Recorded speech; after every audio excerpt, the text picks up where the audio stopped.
elaborate on few things. Again, you can ask questions, whatever you have, you can clear with Dr. Anjali. So, Anjali, you can start now. Yeah. Thank you. Thank you, Dr. Rekha. Again, you have given me a second opportunity to share my knowledge, whichever. Good afternoon, everyone. Thank you. Thank you for your valuable time. I'm really delighted to have you all here. To start the second session, I will be starting from where I concluded my last session. Okay, so the topics will be, I'm going to tell you first that asanas, chakras, meditation, and little bit homeopathic medicinal part also. You know, every case is unique. All homeopaths knew because homeopaths also follow same thing only. So every case is unique, challenging, and needs to be handled and treated accordingly. So I have to develop a certain type of regime for each and every case that I have handled. I will show you the slides also. Today, even really best part, my who has treated and who for whom I'm treating those patients, with those children, parents, they shared their you can say feedback, how they're feeling, everything that in the last slide I will show you that also. So might be results are varying. Sometimes it comes, in some cases the results come early, or sometimes it takes very long time also. So we need to go like how homeopaths also go, individualization, think symptomatically, go one by one, how we have to take symptoms like this, we have to take in here as a yoga therapist also, and according to that we have to tell them the asanas, like how we suggest medicines. Okay, so I have consolidated my experience in the following slides. So like how, see, these are the poses, just brief small idea. These are the small, very easy poses: mountain pose, butterfly pose, stretching, warrior pose, triangle pose. We don't give a Sanskrit name; it's English names, so they will enjoy also. Monkey pose. Okay, so relaxation techniques. So, like how last session we have discussed on this brain part, how these are the affected area and where that neurotransmitters are abnormalities are reported. So we tell affected areas, that speech, smell, motor control, vision. Okay, so the growth factors, hormones may be unstable. The studies shows that increase and decrease in the stress retards neuron. Okay, that growth in the hippocampus. So hippocampus associated with memory. So why anxious ASD children are difficulty in having difficulty? Hello? Hello? Hello? I will take it. Yeah. So I was talking about neurotransmitter. Last session I have told about all these brain affected areas. So that growth factors and hormones may be unstable, but studies both increase and decrease stress retards neuron growth in the hippocampus. So you know, hippocampus is helping, associated with memory. So why anxious ASD children have difficulty in learning. So stimulation exercises, environmental enrichment, all help increase hippocampus cells. Same as last session I have shown this: amygdala, hippocampus, brainstem, basal ganglia, cerebellum, how these parts affected. okay, with these children. So like ADHD, there is a low levels of neurotransmitters. That is called non-epinephrine. So non-epinephrine is linked with the dopamine. So dopamine is the thing that helps control the brain's reward and pleasure center. So according to that, like ADHD, autism, LD, special, what these children, which area, which affected area we have to consider, and according to that we need to go and we have to suggest the asana, like symptomatically. So like how I told last class also, and now here also, how yoga helps children with their emotions, self-regulation, body awareness. So it's a practice that facilitates the development of body awareness. So first step in teaching yoga to an autistic child is to establish a strong bond between the teacher, yoga therapist, and that child. So it provides vital skills for any child with a developmental disability. So yoga, as you know, becoming very popular every day, not just for adults, but for children, has been more importantly for special needs children. It can be used as an alternative therapy, how I am using with the homeopathic treatment. So yoga can help increase concentration as I am taking for these children. So I am finding this, how flexibility is increasing, strength, so their stamina level. Who is having more stamina, we need to make them calm. So it can also develop coordination, reduces their stress, anxiety, negativity is too much. So we cannot forget the value of yoga. The child becomes more aware of its own body. So we recognize that child may not be able to participate in yoga in the current conditions, suppose. So, but for those that are able to try, it can be very helpful. The combination of, see this, we are part, means the child may not be able to participate in yoga, means, so if suppose some children they don't want to do asanas, so we need to go for breathing, pranayama, either some small exercises, and then we have to take these children to the slowly to the asanas level. So interaction and repetition can help children develop their coordination. Like last class I told about chakras also. See, this is related to chakra. Like these are the blocks, and those areas are not those areas are blocked. That is why these areas around that area, like how, see, I last class I told this is a Muladhara chakra. So those areas, it's not working properly if it is blocked. Like their coordination, their jumping movement, their leg movement, their walking. So related to those chakras, like this Muladhara chakra, then this Swadhisthana chakra. So their digestion part, so they eat more, so they are not able to digest. Don't see that they might be, they are having any vitamin deficiency also. We need to correct those things also. Then Manipura chakra, then this is Anahata chakra, it is related to heart. Manipura chakra also, it is related to the acidic contents. See, many children, they eat very sour food. They like to eat also. It's not forcibly his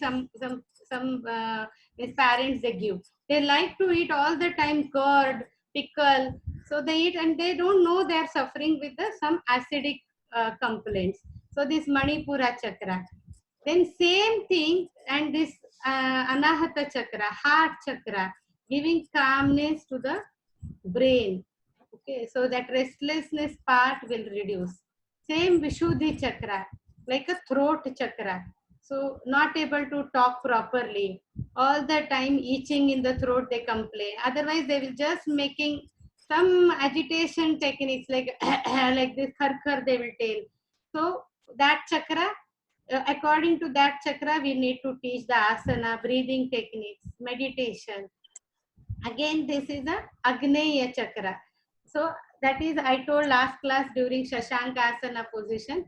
Agneya chakra is related to intuition, sixth sense activation. So these children, and this releases, balances our dopamine and serotonin level also. So it helps for these children also. Then this is Sahasrakara chakra.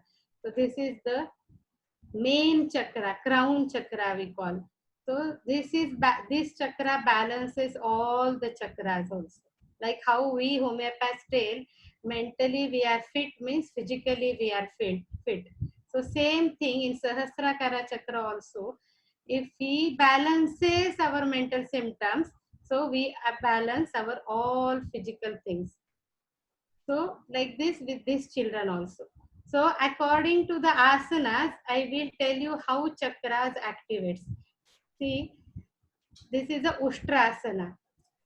This is a perfect position, but some of the children, they are not able to perform. So this is the first modifications we have done. So this is a beginners we teach like this. They need to keep their hand on the waist and practice on that, and then they can go with this perfect movement. So here I have shown chakras activation. So how chakra activates here? See, as we told, like, see here, like a front side, same thing in the back side also. So back side with the related to spinal cord. So here Muladhara chakra, tailbone. Then this is a sacral bone. This is a lumbar bone. This is a thoracic bone. This is cervical. And this is again backside occipital part, and this is a vertex part. Same with the asanas also. See, when they bend like this, the Muladhara chakra activates. So blood supply of this leg and foot, it goes very smoothly.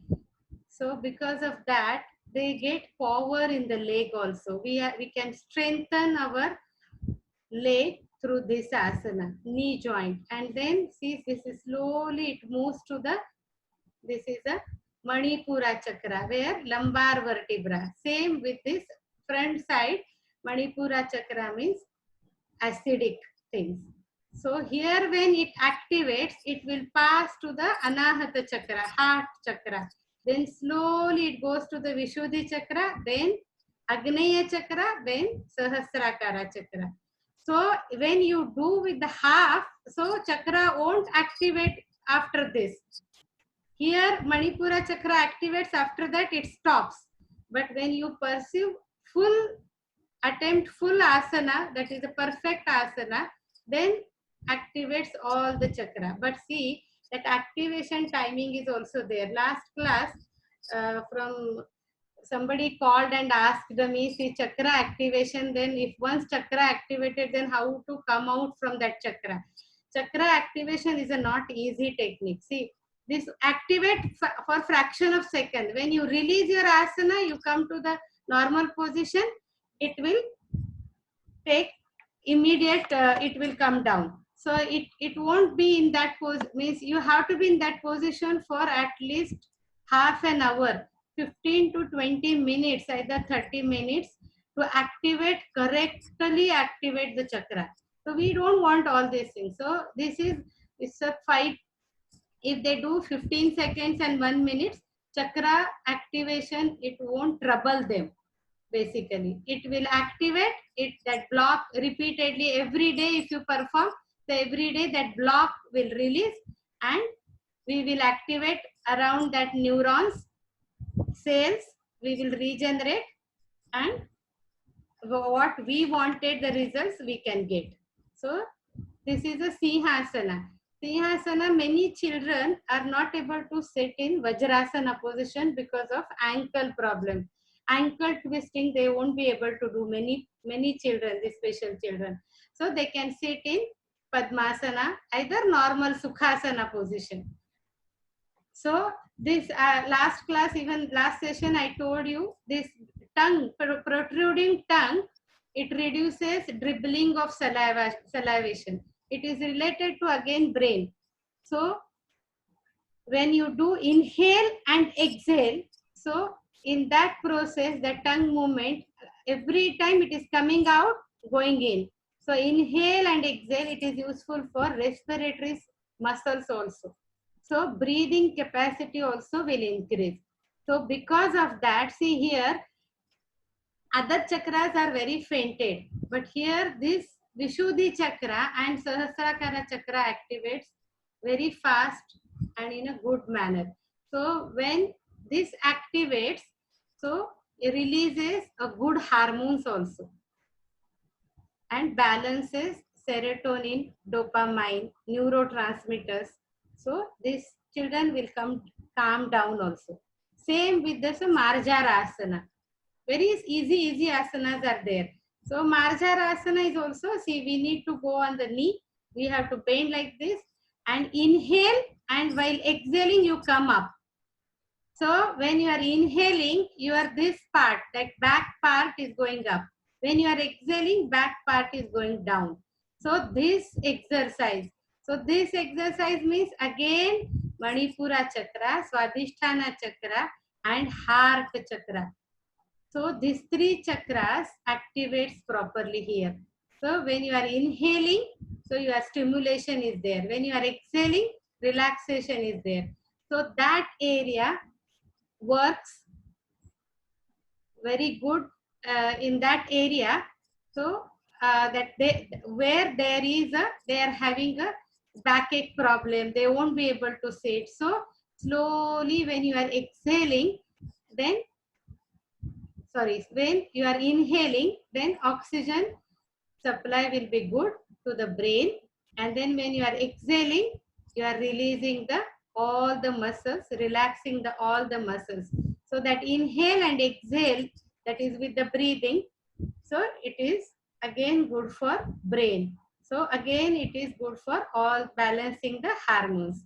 Same with the Shashankasana. Last class I have, last session I have told you. Same with this, like a Agneya chakra activates here. Muladhara chakra activates, then from Muladhara, Swadhisthana, Manipura, then Anahata, then Vishuddhi chakra, then Agneya chakra.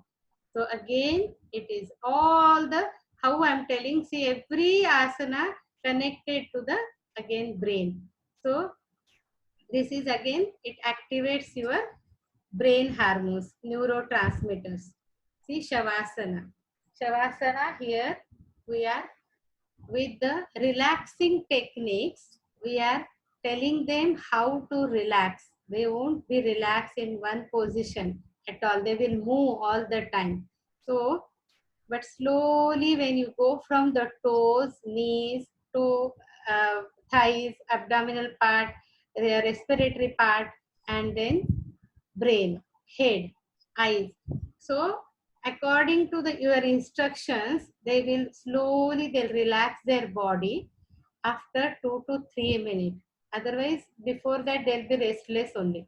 So then slowly how chakras will work, when you tell slowly it goes to the Muladhara chakra, then slowly one by one chakras will activate, and this during this activation, last me will tell them to relax all the body parts. So all the chakras will get relaxed. So it won't stop. Relax in the sense it won't stop. Their movement will become slow, and then they feel relaxed, calm. So this is a Shavasana. So I wanted to share one case study also how we have done. See that name we are not given here, but this boy is a 6th standard boy. He's having mental restlessness, lack of concentration, poor memory. Past history, no, not not specific. Symptoms appeared suddenly like this mother told. So family history mein father was anxiety is and mother is hyper. Always talking.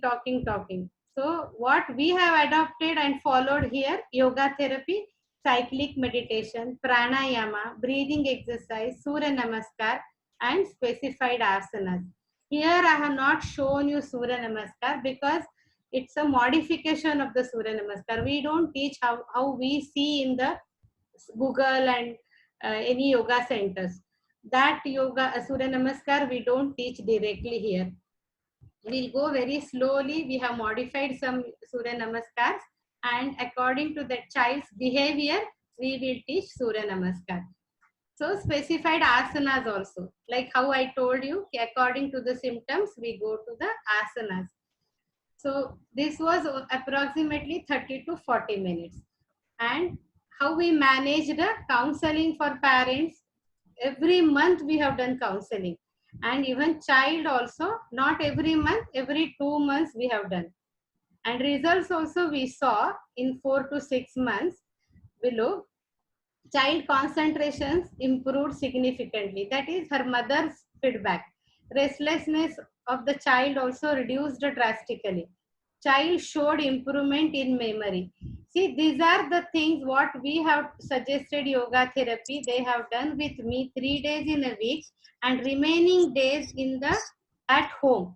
So that sincerity is also there. Even though if they are not able to do 30 to 40 minutes, 10 minutes is also more than enough in initial stage.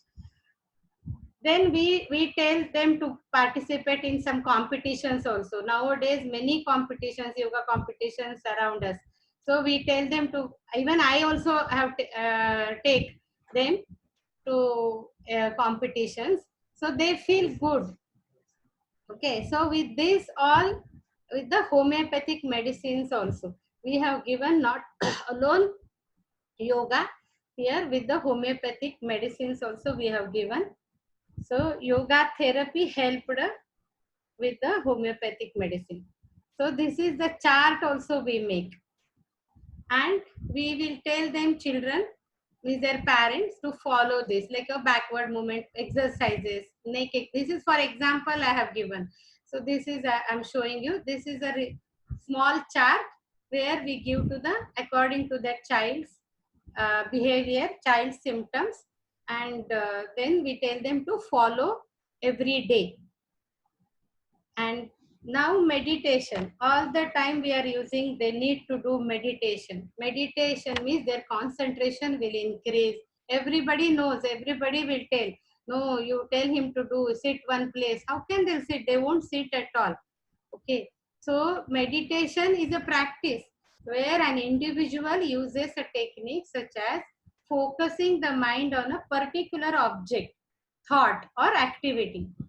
So I tell initially it is not like this. Meditation means you sit in one place and see omkar picture and chant omkar. Never happens like this. So we need to go which thing they like some children, they like art. I'll tell them to draw here. Okay, whatever 15-20 minutes they will take, when our session may 15-20 minutes will go in that drawing only. After that, slowly we'll tell them, with the drawing you chant humming sound, like this. Then slowly we tell them to start ooh also, whichever position. It is not like they need to sit in sukhasana, padmasana, ardha padmasana, not necessary. Because initially they don't take interest, they don't show anything at all. So we need to teach like this, and then slowly they'll come back to what if they feel good, automatically they will understand. So that why we do this, to train attention, awareness, and mentally they'll become emotionally calm and stable mind. This is meditation. Very so many types of meditation here, but I'm just telling you chakra meditation, transcendental meditation, and cyclic meditation. I don't go with this chakra and transcendental meditation. I just told you the name of that meditation, because this chakra meditation is a, it's advanced technique. So we I don't take for these children. I prefer this cyclic meditation. Really it helps, cyclic meditation. Why? Because in this meditation it is just going to the lie down and like a shavasana, somebody is telling something, you have to follow, that yoga therapist is instructing. Is not like this. Here in that meditation we are just breaking their concentration. Okay, so breaking concentration means there are the steps. Cyclic meditation, like a instant relaxation. First we'll go to the instant relaxation for 1 minute. like all the body part they will tighten, then relax. Then we'll tell them to stand in one position, standing position. Then here one method we follow. After that we tell them to move again in a asana, ardha kati chakrasana. Then slowly again we tell them to lie down, which they like always. These children, they don't want to be in same position. So we have to make them like this. Lie down, stand, stand, then lie down again. Again they after that 3 minutes, in even these 3 minutes also, they will become so restless. Again we need to tell them to come in Vajrasana position, sitting position. So we are breaking their concentration actually here. And after Vajrasana, we'll tell them to go for Shashankasana and Ushtrasana. So they don't feel bored, because once we lie down, oh, so now ma'am, after 15-20 minutes, she won't tell us to sit down. So they will just blinking their eyes, contraction, relaxation of the eyes, some activity, hands movement, some agitation will start. So we will break them like this, their concentration. So lying down, standing, then again lying down, then sitting, and then sitting 2 asanas. And with all the things, we'll go with the akara, ukara, makara chanting. So why? Because of that chanting, like standing may, we'll tell them. Sorry for the interruption. We may be, ours will be ending now. We may have to re-log in with the same ID. Everyone, please re-log in after